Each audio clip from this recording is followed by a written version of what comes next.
ఓం గం గణపతయే నమః. ఐం సరస్వత్యై నమః. ఓం శ్రీమాత్రే నమః. గురు బ్రహ్మ గురుర్విష్ణుః గురుర్దేవో మహేశ్వరః గురు సాక్షాత్ పరబ్రహ్మ తస్మై శ్రీ గురవే నమో నమః.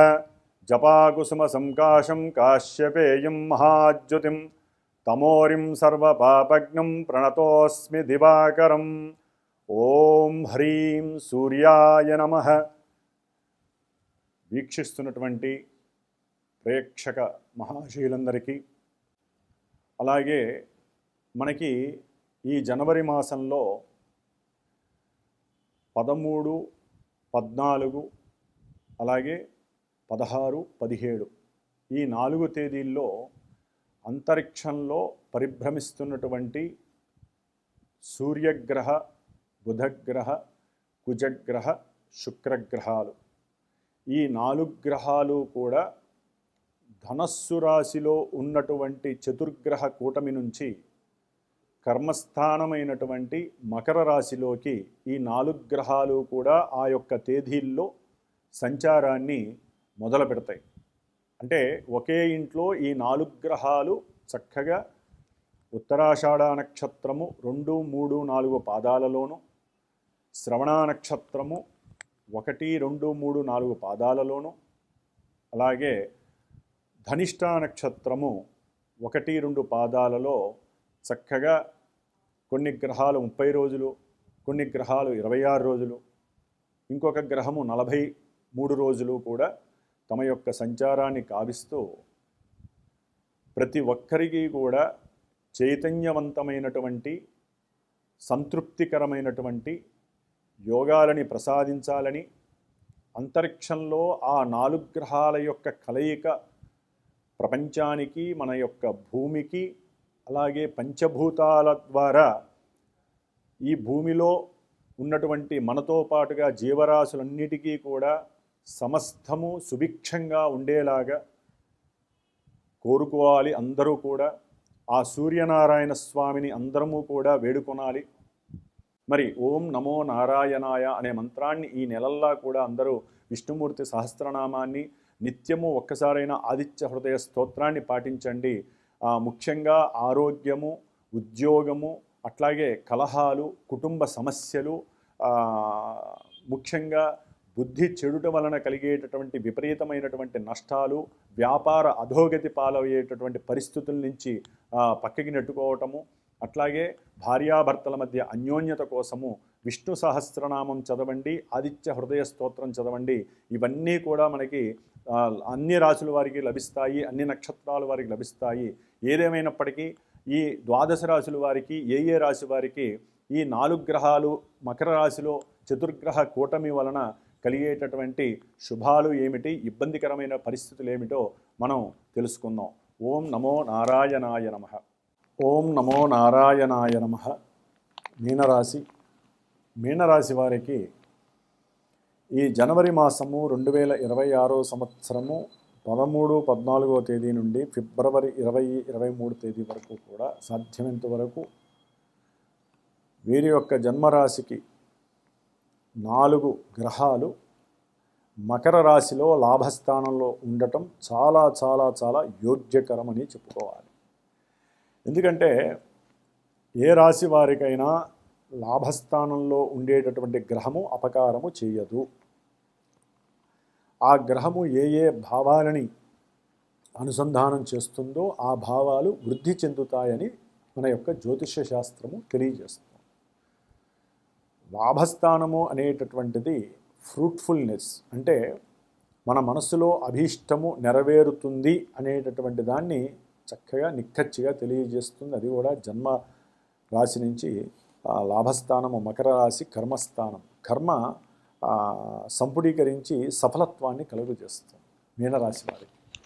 కాబట్టి ముఖ్యంగా రవి, కుజ, బుధ, శుక్ర ఈ 4 గ్రహాలు కూడా మకర రాశిలో లాభస్థానంలో ఉండి విశేషమైనటువంటి లాభాన్ని, మనసులో అభీష్ట సిద్ధిని, వీరు తలిచిన ప్రతి కార్యక్రమంలో మేమున్నామంటూ ఈ 4 గ్రహాలు మిమ్మల్ని అనుగ్రహిస్తున్నాయి మీనరాశి వారిని. ముఖ్యంగా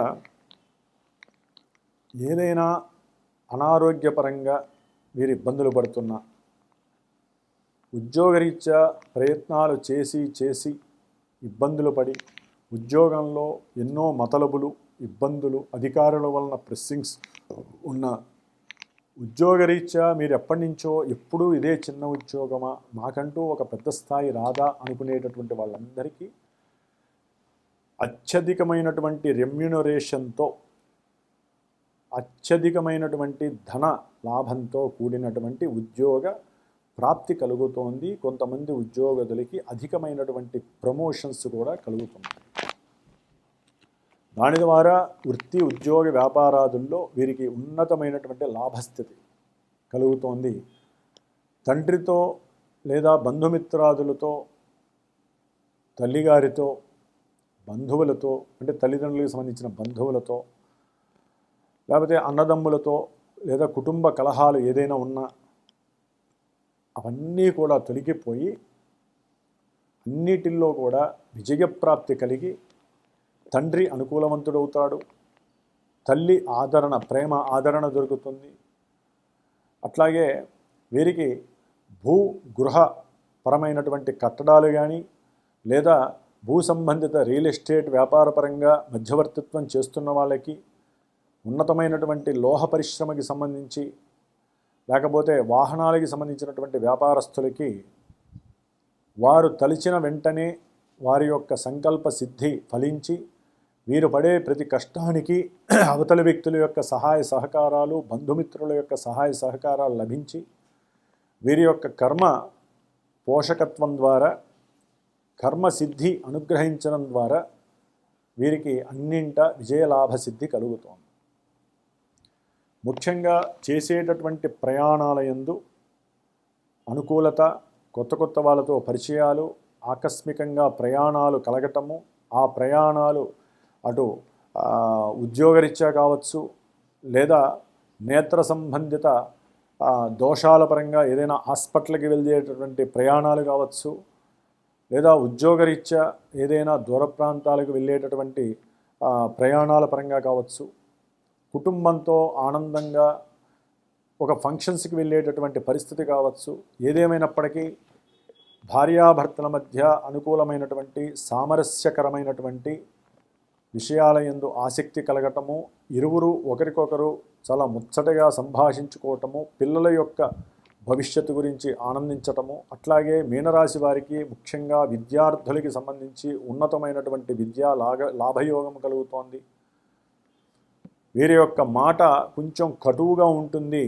దానికి తగ్గించుకున్నట్లయితే కనుక వీరు మాట్లాడేటటువంటి ప్రతి సందర్భము టీచర్స్తో మాట్లాడినా, వారి యొక్క స్నేహితులతో మాట్లాడినా, అవతల వ్యక్తులు ఎవరైనా సరే ఇంప్రెస్ అవ్వటం, వీరికి ఉన్నటువంటి వాగ్ధోరణి, వాక్చాతుర్యము, వీరికి ఉన్నటువంటి క్రియాశీలత, కార్యము, సమస్త కార్యముల యందు ఆసక్తి, వీరికి ఉన్నటువంటి జిజ్ఞాస, వీరికి ఉన్నటువంటి మనోధైర్యము, శక్తి సామర్థ్యాలు, ఉత్సాహాన్ని పెంపొందించేటటువంటి మాట చతురత, ఇవన్నీ కూడా అవతల వ్యక్తి పసిగట్టి వీరికి ఎన్నో అవకాశాలు వస్తాయి. ఉన్నతమైనటువంటి కొంతమంది వ్యాపారస్తులకైతే కనుక చక్కటి లాభసిద్ధి కలుగుతోంది. గవర్నమెంట్కి సంబంధించిన ఎన్నో రకాలైనటువంటి లాభాలు, పెట్టుబడులు వీరికి లాభాన్ని కలుగజేస్తున్నాయి. అట్లాగే మీనరాశి వారికి కుటుంబంలో అన్నదమ్ములు, తండ్రి యొక్క సహాయ సహకారాలు కూడా వ్యాపారంలో మంచి గృహ వాతావరణాన్ని, వ్యాపార వాతావరణం ద్వారా వీరికి ఉన్నటువంటి జ్ఞానశక్తిని, బుద్ధి చైతన్యాన్ని ఆర్థికంగా మరల్చుకునేటటువంటి పరిస్థితి, లాభకరమైనటువంటి స్థితి ఈ యొక్క మీనరాశి వారికి సుస్పష్టంగా కనిపిస్తోంది. కాబట్టి రవి బుధులు కలవడం ద్వారా వ్యాపారంలో ఒకవేళ నష్టపోతున్నా వెంటనే దాన్ని లాభంగా మార్చుకునేటటువంటి ఆత్మ నిగ్రహ, షోల్ ఆఫ్ ఎనర్జీ, అట్లాగే బుద్ధిని ఒక్కసారి వైప్ చేసేసి పెద్దదిగా పెంచుకునే పరిస్థితి వీరికి కలుగుతోంది. వెంటనే వాళ్ళు మార్పులు చేస్తాయి, చాలా ఫాస్ట్గా మూవ్మెంట్ అవుతూ ఉంటుంది. అట్లాగే భూపరమైనటువంటి వ్యాపారాదుల యందు, లేకపోతే గవర్నమెంట్తో ఏదైనా ధన సంబంధిత వ్యవహారాల యందు చాలా ఫాస్ట్గా డెసిషన్ తీసుకోవటం, ఏది మాట్లాడినా నాకు వెంటనే లాభం కలగాలనేటటువంటి ఒక మంచి శక్తివంతమైనటువంటి సిస్టమ్ అనేది ఆపరేట్ చేసేసుకుంటూ ఉంటారు వీళ్ళు. ఇదే మంచి అవకాశం, నాకు లాభం కావాలి. అట్లాగే ముఖ్యంగా సంతానపరమైనటువంటి లాభం కూడా కలుగుతోంది వీరికి. అట్లాగే కొంతమందికి మాటలు అంటే వివాహపరంగా మాటలు ముచ్చట్లు మాట్లాడుకొని వారి నుంచి ఎక్కడా కూడా వీరికి అనుకూలమైనటువంటి స్పందన కలగకపోవటం వలన మానసికంగా కుటుంబం అంతా బాధపడుతూ ఉంటారు అంతకుముందు. ఇప్పుడు అవతల వ్యక్తుల నుంచి వివాహానికి ఓకే అనేటటువంటి మాట ద్వారా కుటుంబంలో చాలా ఆనందకరమైనటువంటి వాతావరణము, అనుకూలమైనటువంటి సఖ్యత, వివాహ పనుల యందు మూమెంట్స్ ఫాస్ట్గా ఉండటము, ఆ వివాహపరమైనటువంటి శుభకార్యాల పరంగా, అది గృహప్రవేశాల పరంగా కావచ్చు, శంకుస్థాపనల పరంగా కావచ్చు, ఉద్యోగాల పరంగా కావచ్చు, వారికి కలిగినటువంటి లాభాలని, వారికి కలిగినటువంటి ఆనందాన్ని 10 మందితో షేర్ చేసుకునేటటువంటి పరిస్థితి వలన కూడా కొంత ధనము చక్కగా ఆనందంగా ఖర్చు పెట్టడం జరిగవుతుంది. అట్లాగే భార్యాభర్తల మధ్య కూడా అనుకూలమైనటువంటి సంభాషణల ద్వారా మంచి వ్యక్తిత్వము, మంచి అనుకూలమైనటువంటి సంబంధ బాంధవ్యాలు పెరుగుతాయి. అట్లాగే మంచి గృహయోగంతో పాటు వాహన యోగాదులు కూడా వీరిని చాలా ఆనందంగా ఉంటున్నాయి. కాబట్టి మీనరాశి వారికి చాలా అత్యద్భుతమైనటువంటి చతుర్గ్రహ కూటమి జరుగుతోందని భావించవచ్చు. ఓం శ్రీ నమో నారాయణాయ నమః.